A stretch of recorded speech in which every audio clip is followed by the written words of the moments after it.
ఆ బిడ్డ పుట్టుకతోనే దివ్యాంగురాలు. వయసు 9 ఏళ్లు దాటినా కనీసం నడవలేని స్థితి. రెక్కాడితే గాని డొక్కాడని ఆ నిరుపేద కుటుంబం తమ బిడ్డకు ప్రభుత్వం నుంచి ఏదైనా సాయం అందుతుందని ఆశగా ఎదురుచూస్తుంది. కానీ 5 ఏళ్లుగా కార్యాలయాల చుట్టూ తిరుగుతున్నా సదరం సర్టిఫికేట్ మంజూరు కాకపోవడంతో ఆ తల్లిదండ్రుల ఆవేదన వర్ణనాతీతంగా మారింది. పాల్వంచ మండలంలోని మారుమూల ఏజెన్సీ గ్రామమైన తోగూడెంలో ఈ హృదయ విదారక ఉదంతం వెలుగు చూసింది. జీవన ఉపాధి నిమిత్తం 25 ఏళ్ల క్రితం ఒడిశా నుంచి వలస వచ్చిన బాగ్ రాజేష్, సుమిత్ర దంపతులు తోగూడెం గ్రామంలో స్థిరపడ్డారు. వీరికి 3 సంతానం. రెండో కుమార్తె బాగ్ అఖిల పుట్టుకతోనే అంగవైకల్యంతో జన్మించింది.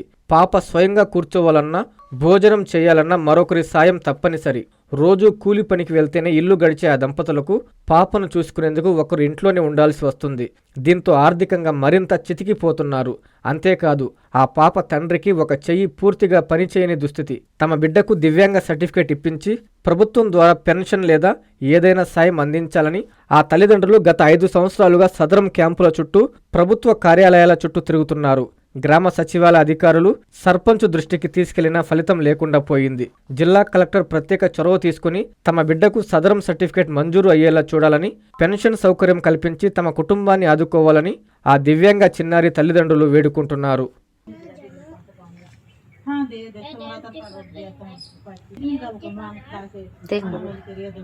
సుమిత్ర, మా పాప పుట్టి 10 సంవత్సరం అవుతుంది. సదరంకి ఎన్నోసారి తీసుకెళ్ళాం కానీ అక్కడ ఇక్కడ తిప్పుతున్నారు కానీ రావట్లేదు. సదరంకి తిప్పుతున్నారు కానీ సర్టిఫికేట్ ఇంట్లోనే వస్తుంది అంటున్నారు కానీ రావట్లేదు. చాలా సంవత్సరాల సర్పంచ్ కూడా చెప్తూ ఉన్నాం కానీ తిప్పుతున్నారు బాగా.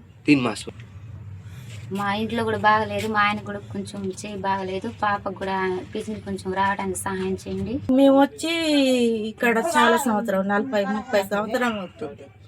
మా పిల్లలు చదువుకున్నారు.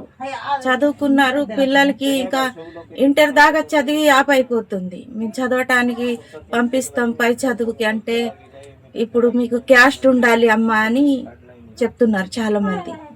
ఇంకా అప్పటి నుంచి ఆపేస్తున్నాం. మా పిల్లలకి కూలీలకి అది ఇది పంపుతున్నాం కానీ ఇంకా జాబ్ అనేది దొరకట్లేదు మా పిల్లలకి. మేము కూడా ఇక్కడ ఓట్లు వేస్తున్నాం, మాకు కూడా వాళ్ళు సాయం చేయాలి. పైన వచ్చి ఇంత చదువుకొని కూలీలు చేస్తున్నారు మా పిల్లలు. క్యాస్ట్ సర్టిఫికేట్ ప్రభుత్వం వాళ్ళు క్యాస్ట్ సర్టిఫికేట్ చేపిస్తే మా పిల్లలకు కొద్దిగా సాయం చేసినట్టు.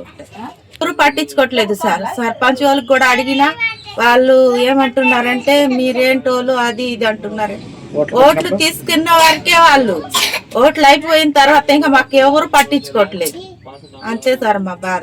మా పిల్లలకు కూడా ఉండాలి. మేము కూలిచ్చేసి మా పిల్లలు కూడా కూలిచ్చేయాలంటే ఇంకా ఏం చేయాలి సార్? అంతా చదువుకొని ఇప్పుడు మా పిల్లలు కూలి చేస్తున్నారు. ఎన్ని సంవత్సరాలు?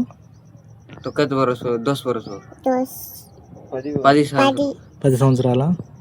మీకు పింఛన్ వస్తుందమ్మా? సార్లు అధికారులు ఎవరైనా వస్తున్నారు దగ్గరికి? సెక్రటరీ, గ్రామ పంచాయతీ సర్పంచ్ కానీ సెక్రటరీ ఎవరైనా వస్తున్నారా? ఎవరు రావట్లేదు. నీకు పింఛన్ రావట్లేదు.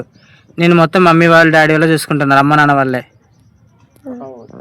కాంచీపురం పెరుమాళ్ సిల్క్స్ మీ పెళ్లికి మా శుభ కానుక. పెళ్లి పవిత్రమైన శుభ సందర్భం. ఆ రోజున ప్రతి అంగి, ప్రతి చీర మీ కలల మాదిరిగానే ప్రత్యేకంగా చూడాలి. కంచి పట్టు చీరలు ఒక్కో నూలు పోగుతో అద్భుతమైన సంప్రదాయాన్ని, రాజసాన్ని నేసిన నెమలి రెక్కల వంటి అందమైన చీరలు. ఖచ్చితమైన కంచి శైలి కోసం కంచి వెళ్లాల్సిన పని లేదు. మీరు కోరుకునే అసలైన అపురూపమైన కంచి చీరలు ఇప్పుడు కాంచీపురం పెరుమాళ్ సిల్క్స్ లో 1+1 మగ్గం ఫోల్డ్ పట్టు శారీస్ 900, 1+1 సాఫ్ట్ సిల్క్ పట్టు శారీస్ 2500, 1+1 సాముద్రిక పట్టు శారీస్ 3500, 3 కంచి పట్టు శారీస్ 4500, 3 సిల్వర్ జరీ పట్టు శారీస్ 5000, 1+1 డిజైనర్ మగ్గం బ్లౌజ్ వర్క్ పట్టు శారీస్ 6000. మీ జీవితంలో జరిగే మధురమైన పెళ్లికి అసలైన కంచి సంప్రదాయం మీ సొంతం చేసుకోండి. Kanchipuram Perumal silks, Pushkar ghat road, Rajamahendravaram.